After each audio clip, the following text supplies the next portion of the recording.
आज हम क्लस्टरिंग के लिए जो एल्गोरिथम देखेंगे वो है के means algorithm.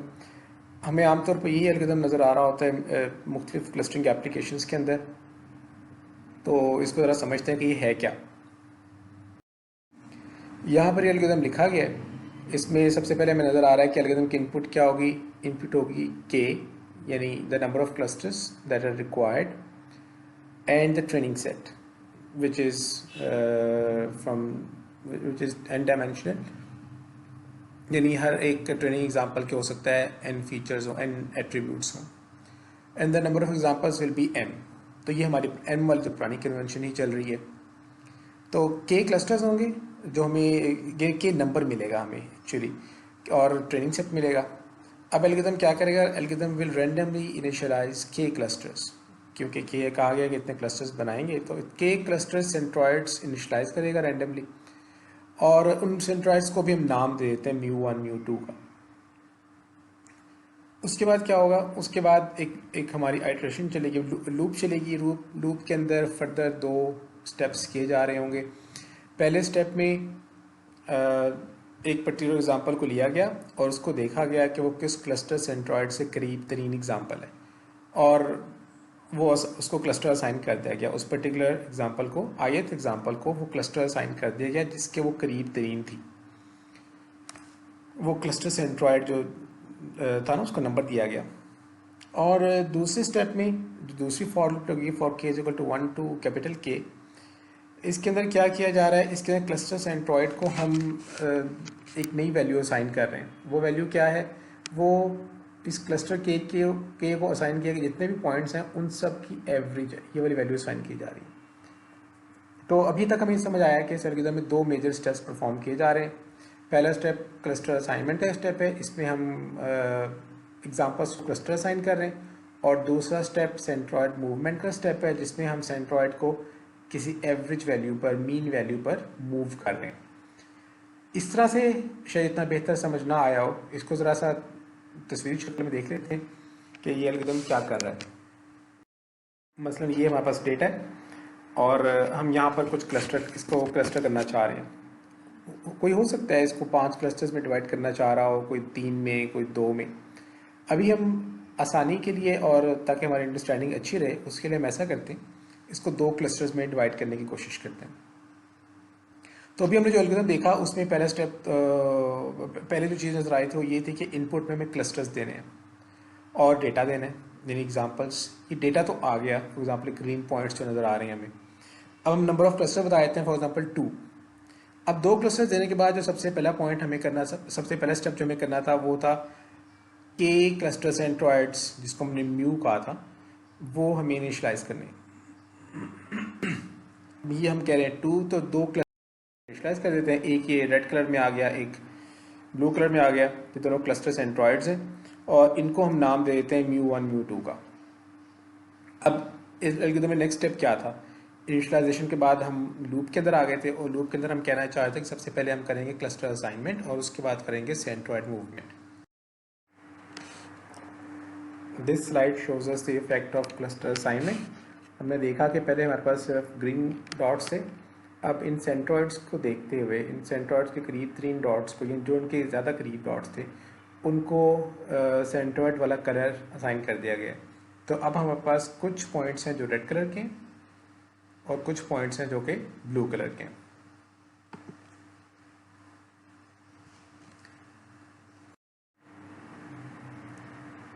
Now we have to move centroid.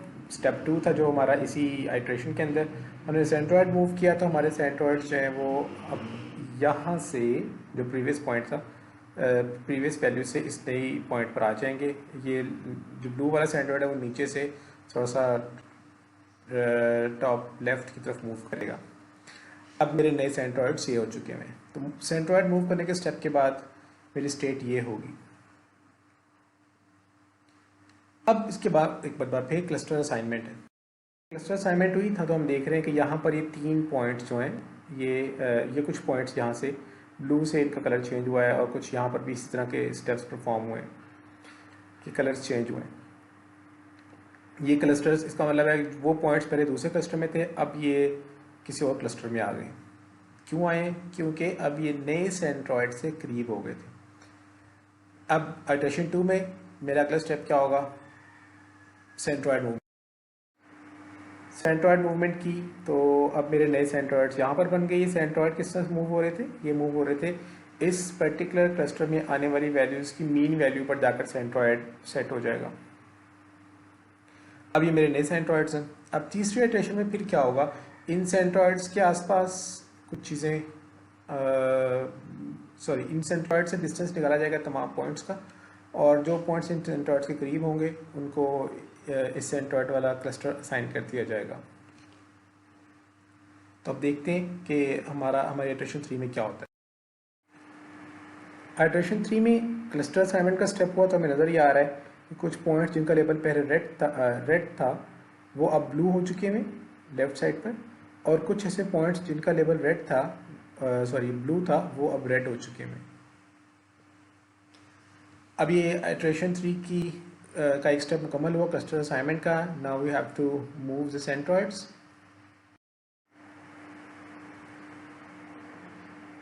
Centroids move किए, हम इस पॉइंट पर पहुंच गए, 2 सेंट्रोइड्स मिल गए। अब सपोज हुआ ये कि हमने अब इसके बाद एक और मरतबा आइटरेशन में हम गए और तो पता ये चला कि हमारा कोई भी मेंबर ऑफ अ क्लस्टर ऐसा नहीं है जिसको कोई और क्लस्टर असाइन किया गया हो। तमाम असाइनमेंट्स हैं वो सेम क्लस्टर में ही हो रही है। यानी हो ये रहा है कि जिसको जो ब्लू है वो ब्लू ही रहा, जो रेड है वो रेड ही रहा। इसका मतलब है कि अब कोई और किसी दूसरे क्लस्टर में नहीं जा रहा। तो इसका मतलब है अब हम रुक सकते हैं। हमें अब ऐसी वैल्यू मिल चुकी है, हमें वो सेंट्रोइड्स मिल चुके हैं जो इस डेटा को 2 क्लस्टर्स में डिवाइड कर चुके हैं। इस पॉइंट पर हम कह सकते हैं कि हम रुक जाएंगे।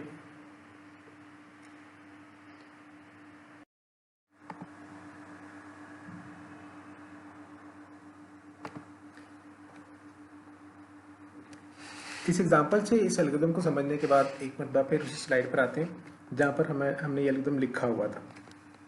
हमें नज़र आ रहा है कि आफ्टर गेटिंग एन इनपुट ये एल्गोरिथम क्या करता है, इनिशियलाइज करता है के क्लस्टर सेंट्रोइड्स जिनको हमने μ1 μ2 अप टू μk का नाम दे दिया था, और फिर एक लूप जो थी उसमें एक असाइनमेंट क्लस्टर असाइनमेंट की एक्टिविटी हो रही थी और एक सेंट्रोइड मूवमेंट की एक्टिविटी या स्टेप्स। अब ज़रा सा डिटेल में देखते हैं कि ये क्लस्टर असाइनमेंट के स्टेप में क्या हो रहा है। यहाँ पर लिखा हुआ है कि जी CI, समझ लेते हैं कि ये एक यानी अगर हमारे पास m एग्जांपल्स हैं तो हमने हर एग्जांपल को एक क्लस्टर असाइन करना है। वो अगर सपोज हमने 2 क्लस्टर्स सोचे हुए तो हमने हर एग्जांपल को बताना है कि या तो वो क्लस्टर 1 में है या वो क्लस्टर 2 में है।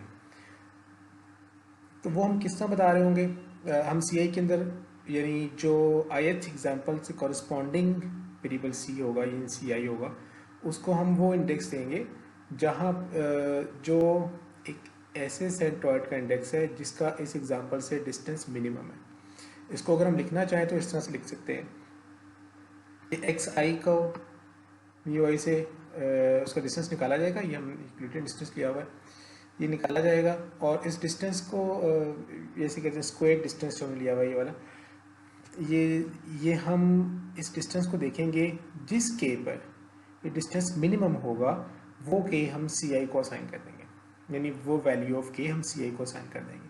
हो सकता है कि जी अगर हमने 10 क्लस्टर्स में चीज़ों को डिवाइड करना था तो 7वें क्लस्टर का इस एग्जांपल नंबर 1 से डिस्टेंस सबसे कम हो, तो फिर हम क्या करेंगे, हम C1 को नंबर 7 असाइन कर देंगे। और अगर उससे अगले एग्जांपल नंबर 2 का डिस्टेंस सेंट्रोइड नंबर 10 के साथ सबसे कम था तो हम C2 को नंबर 10 असाइन कर देंगे। इस तरह से हम चल रहे होंगे और आहिस्ता आहिस्ता हम अपने तमाम के तमाम एग्जांपल को एक क्लस्टर असाइन कर चुके होंगे based on it's examples distance from the cluster centroid. अगला स्टेप हमारा सेंट्रोइड मूवमेंट का स्टेप है। उससे पहले ज़रा सा समझ लेते हैं कि जो पिछले स्टेप पर हमने असाइनमेंट की उसके बाद हमारे CIs किस तरह के नज़र आ रहे होंगे। इस तरह से मिसाल के तौर पर यहाँ पर दिखाया गया है 6 एग्जांपल्स के केस में। अगर हमने k = 2 रखा हुआ है, यानी के क्लस्टर्स हैं विच इज़ 2 क्लस्टर्स, और एग्जांपल्स हमारे पास 6 हैं। तो CI1 का C1 इज इक्वल टू 1 का मतलब है कि पहले एग्जांपल क्लस्टर 1 के करीब 3 है, क्लस्टर सेंट्रॉइड 1 के करीब 3 है। इससे पता चल रहा है कि दूसरी एग्जांपल क्लस्टर 1 के करीब 3 है। इससे पता चल रहा है कि पांचवी एग्जांपल क्लस्टर 1 के सेंट्रॉइड के करीब 3 है। तो इन तीनों को क्लस्टर 1 असाइन किया गया है। और इस तरह से तीसरी एग्जांपल दूसरे सेंट्रॉइड के करीब 3 है, चौथी एग्जांपल दूसरे सेंट्रॉइड के करीब 3 है, और छठी एग्जांपल दूसरे सेंट्रॉइड के करीब 3 है। तो उनको सेकंड क्लस्टर असाइन किया गया। तो इस तरह हमने तीन क्लस्टर्स यहाँ पर असाइन किए देखे। अब अगला स्टेप है सेंट्रॉइड मूवमेंट का स्टेप। सेंट्रॉइड मूवमेंट में हमने कहा था कि एक क्लस्टर को असाइन किए गए जो पॉइंट्स होंगे उनकी एवरेज ले ली जाए। यानी क्लस्टर 1 को जो एग्जांपल्स असाइन की गई हैं वो example number 1, example number 2 and example number 5, इनकी एवरेज लेंगे और जो वो एवरेज आएगी वो हम μ1 कर देंगे, μ1 को वो वैल्यू असाइन कर देंगे। सिमिलरली क्लस्टर 2 को जो एग्जांपल असाइन की गई वो है एग्जांपल 3, एग्जांपल 4 एंड एग्जांपल 6। इन तीनों की एवरेज लेंगे और वो जो एवरेज आएगी वो वैल्यू हम μ2 को असाइन कर देंगे।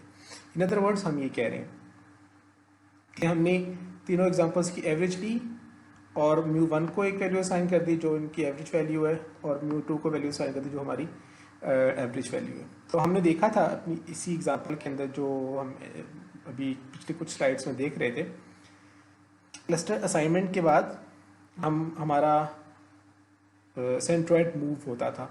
तो हमारा सेंट्रॉइड इस तरह से एक एवरेज वैल्यू पर मूव हो रहा था। ये काम हम करते रहते हैं जब तक कि हमें ये पता चल जाए कि अब हमारे पॉइंट्स जो हैं वो मूव नहीं कर रहे हैं या हमारे सेंट्रॉइड्स अब ज़्यादा मूव नहीं कर रहे हैं। इस स्लाइड पर डिस्कस होने वाली दो और चीज़ें, एक तो हमें यहाँ पर के का इस्तेमाल नज़र आ रहा है कि दो तरह से हो रहा है। एक मतलब के कैपिटल इस्तेमाल हो रहा है और बाज़ का के जो है वो स्मॉल इस्तेमाल हो रहा है। कैपिटल के जो है ये वही के है जो हमें इनपुट में आया था कि कितने क्लस्टर्स बनाने हैं, दिस इज़ कैपिटल के। तो हमारे म्यूज़ जो है वो कैपिटल के तक जाएंगे। लेकिन ये जो स्मॉल के है ये इंडेक्स है कि केथ क्लस्टर या kth mu, this k, the small k would vary from 1 to capital K। तो ये बस नोट करने वाली चीज़ है कि यहाँ पर जो म्यू के को और x का डिस्टेंस निकाला जा रहा है ये कैपिटल K के साथ नहीं है, स्मॉल k के साथ है। और जब असाइनमेंट हो रही है तो वो जो भी इस वक्त इन डिस्कशन क्लस्टर है उसके पॉइंट्स के या उसके मेंबर्स की एवरेज के साथ हो रही है मूवमेंट ये वाली।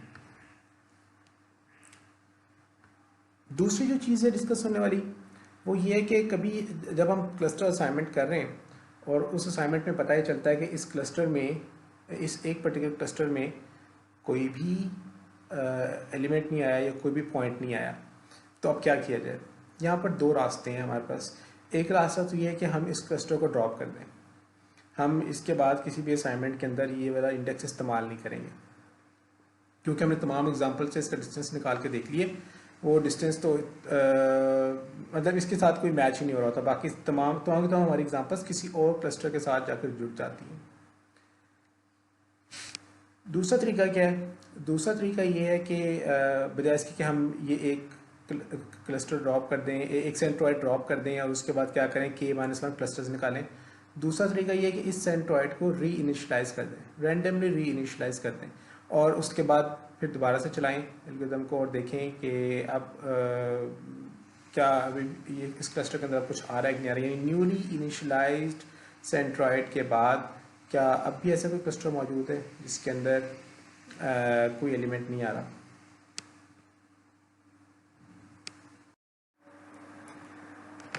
अभी तक तो हम ये देख रहे हैं कि हमारा जो के मीन्स है वो चला तो वो बड़े अच्छे में क्लस्टर बना के दे देता है। सिचुएशन जो अभी तक हमने देखी वही देखें कि बड़े वेल सेपरेटेड किस्म के क्लस्टर्स बने हुए बड़े हुए, इसलिए हमें के मीन्स काम करता नज़र आ रहा है। क्वेश्चन ये कि क्या के मीन्स इस तरह के सिनेरियो में चलेगा जहाँ पर हमें बहुत क्लियर बाउंड्रीज नज़र नहीं आ रही क्लस्टर्स की, हमारे लिए क्लस्टर बनाना मुश्किल है। मिसाल के तौर पर ये जो एग्जाम्पल है यहाँ पर ये टी शर्ट साइजिंग की एग्जाम्पल है। इसमें किसी टी शर्ट बनाने वाली कंपनी ने डेटा लिया वेट्स का और हाइट का, पॉपुलेशन एक उन्होंने सिलेक्ट की थी उससे, और उस सिलेक्टेड पॉपुलेशन से डेटा लेने के बाद वो सोच रहे हैं कि वो 3 साइजेस की टी शर्ट्स बनानी है, स्मॉल मीडियम लार्ज। तो वो देखना चाह रहे हैं कि किस हाइट और वेट के कॉम्बिनेशन तक, इन किस maximum range of height and weight तक वो स्मॉल कहीं, किस रेंज तक वो मीडियम कहीं, और किस रेंज तक लार्ज कहीं, ताकि इन पॉपुलेशन के लोगों, जैसे ये पॉपुलेशन ली गई है जिससे डेटा लिया गया, इस सैंपल के हिसाब से बाकी लोगों को भी टी शर्ट्स फिट आ सकती हों। तो क्या ऐसे मौके पर हम के मीन्स चलाएं, जैसे हमने पहले चलाया और वो चल गया, तो क्या ऐसे मौके पर चलाने से भी चलेगा? के मीन्स अभी भी काम कर जाएगा। के मीन्स क्या करेगा, हो सकता है कि हमें इस तरह के 3 क्लस्टर्स दे दें, अगर हम उसे 3 स्मॉल मीडियम और लार्ज के लिए चीज़ें करना चाह रहे हैं। तो K means can work even when we do not have well separated clusters. तो पार्टीशन बेस्ड क्लस्टरिंग की हमने एक एग्जांपल देख ली है के मीन्स की फॉर्म में। हायरार्किकल क्लस्टरिंग में भी ये वाला काम हो रहा होता है, डिस्टेंस निकालने वाला। तो जो डिस्टेंस या सिमिलैरिटी कह लें आप इसको, ये हम पार्टीशन बेस्ड क्लस्टरिंग में और हायरार्किकल क्लस्टरिंग में इस्तेमाल कर रहे होते हैं। I just want to introduce a few more distance functions या similarity functions. These are a few distance functions which people use during clustering. इनमें यूक्लिडियन डिस्टेंस है, हेमिंग डिस्टेंस है, शेबेशेव है, और बाकी भी डिस्टेंसेस अवेलेबल हैं। आपको ये किसी भी रिलेवेंट किताब से मिल सकती हैं चीज़ें ये वाली, लेकिन यहाँ पे बस एक मैंने लिस्ट दे दी है। जो ज़्यादा कॉमनली इस्तेमाल होने वाले हैं वो तो ऊपर के दो ही हैं जो लोग ज़्यादा इस्तेमाल करते हैं डिस्टेंसेस।